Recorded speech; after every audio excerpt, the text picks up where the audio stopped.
Hello students, this is Puneet Kaur from Success Series Education and today we are going to study history from class 8 and the chapter which we are going to study is chapter number 2 from trade to territory the company establishes power. तो इस chapter में हम ये पढ़ेंगे कि कैसे east India company जो India में एंटर हुई थी ट्रेड करने के लिए बन गई यहाँ की रूलर. दिस मीन्स कि इवेंचुअली इसने एस्टैब्लिश कर ली power over whole of our nation.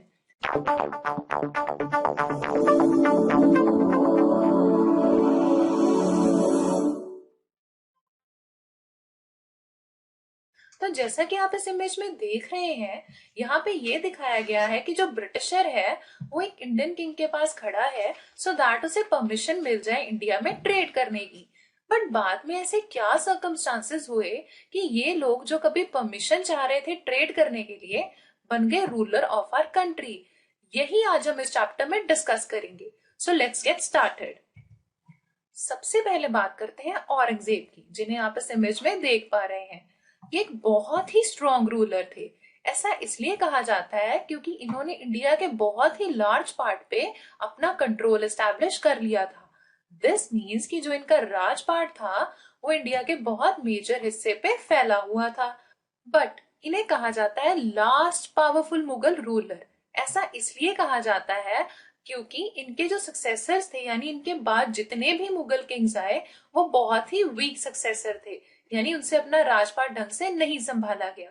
तो जब 1707 में औरंगजेब की डेथ हुई उसके बाद क्या चेंजेस देखने में आए. सबसे पहले बात करते हैं मुगल गवर्नर्स की. मुगल गवर्नर्स जिन्हें उस वक्त सूबेदार कहा जाता था एंड साथ ही जो बिग जमींदार्स थे इन सब ने अपने स्मॉल किंगडम्स बना लिए. मतलब जो मुगल्स थे जिनकी पहले एक अथॉरिटी होती थी पूरे कंट्री पे, अब ऐसा नहीं रहा.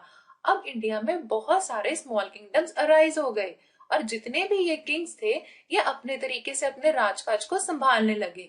दिस मीन्स कि दिल्ली जिसे कभी इफेक्टिव सेंटर माना जाता था यानी सेंट्रल एडमिनिस्ट्रेशन की जो उसकी इंपॉर्टेंस थी वो फाइनली हो गई डिटेरियोरेट. तो उस वक्त के कुछ जो किंग्स थे प्रोमिनेंट उनके बारे में जान लेते हैं. सबसे पहले बात करते हैं महाराजा रंजीत सिंह के बारे में. ये किंग थे पंजाब के. उसके बाद है मुर्शिद कुली खान जो कि नवाब थे बंगाल के, और टीपू सुल्तान जो किंग थे मैसूर के.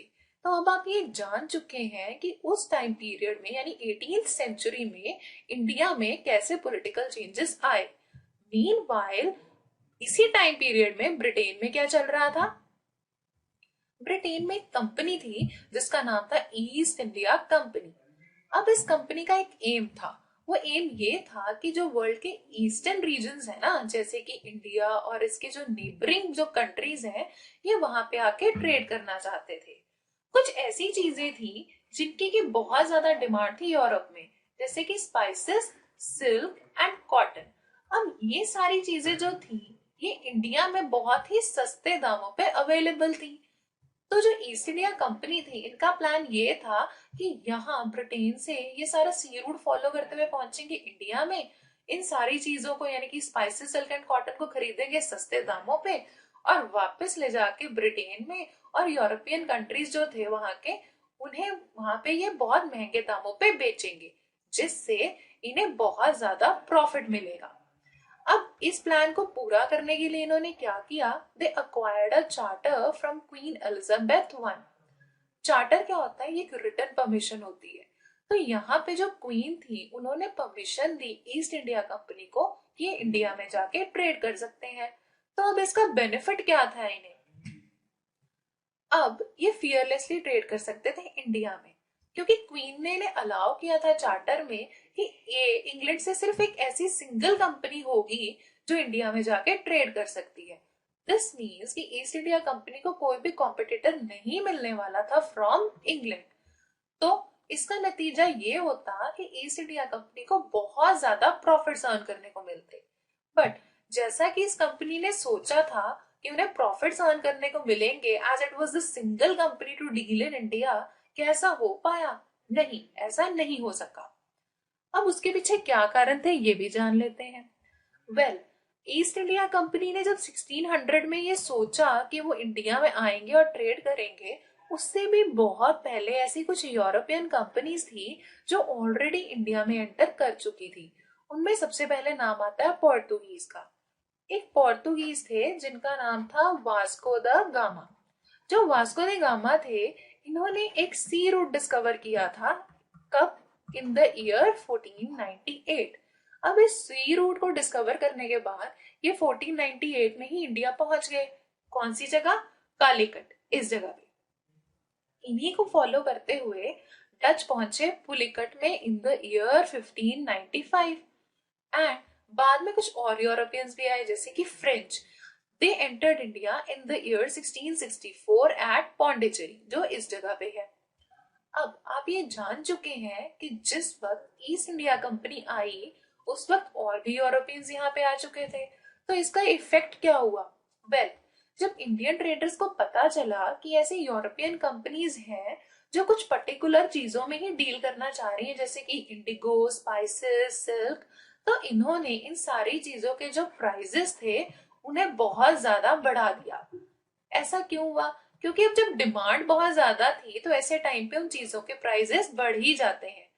तो जब बहुत ज्यादा हाई प्राइजेस पे हो गई चीजें, तो उन्हें बेचने के बाद इन कंपनीज को जो प्रॉफिट्स हुए वो थे बहुत ही ज्यादा लो। तो अब जब इतनी सारी कंपनीज एक जगह आ गई और इन्हें प्रॉफिट्स भी होने लग गए लो, तो अपने आप को सेफ गार्ड करने के लिए इन्होंने क्या किया, आइए जानते हैं। Well, in order to safeguard themselves, ये जितनी भी यूरोपियन कंपनीज थी ना, ये सब ट्रेड वॉर में एंटर हो गई। ट्रेड वॉर से हमारे यहाँ क्या मतलब है?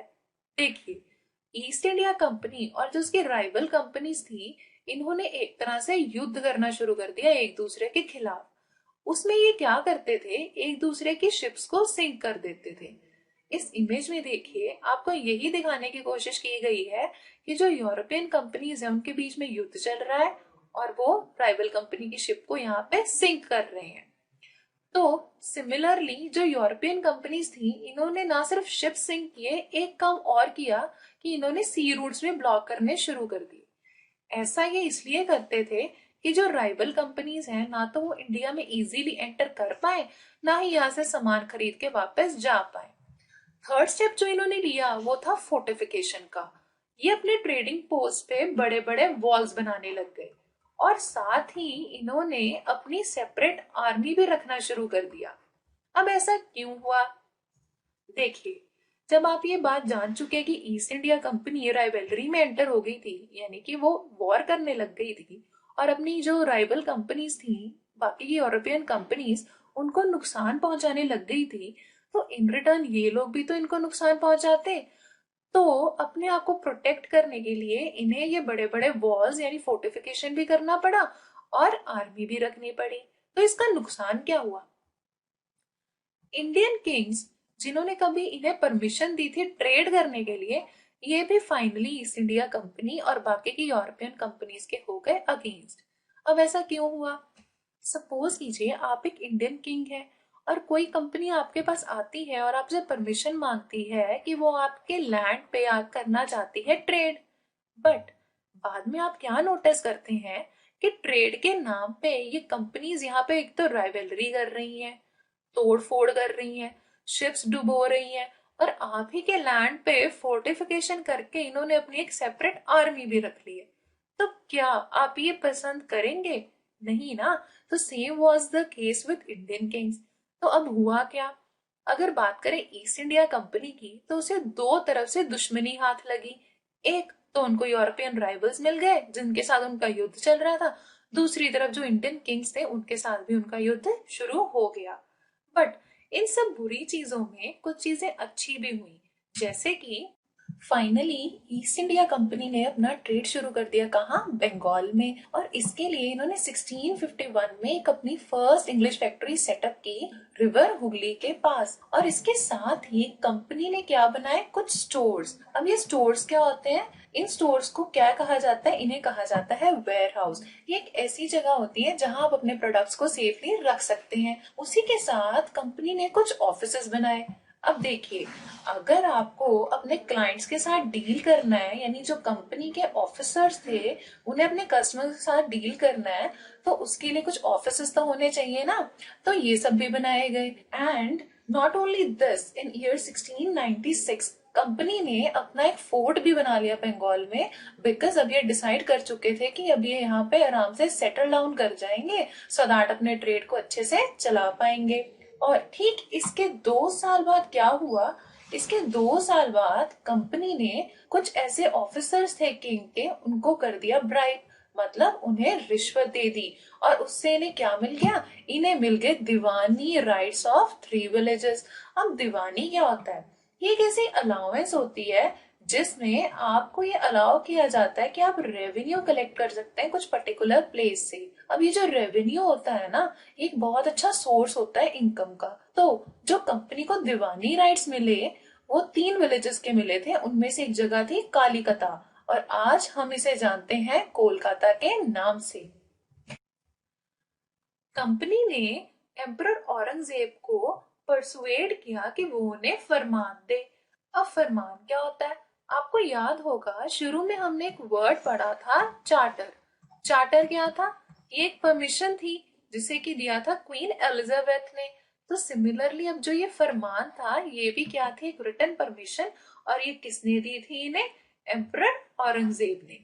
अब आप में से कुछ बच्चों का क्वेश्चन होगा कि हमने पढ़ा कि औरंगजेब की तो डेथ हो गई थी।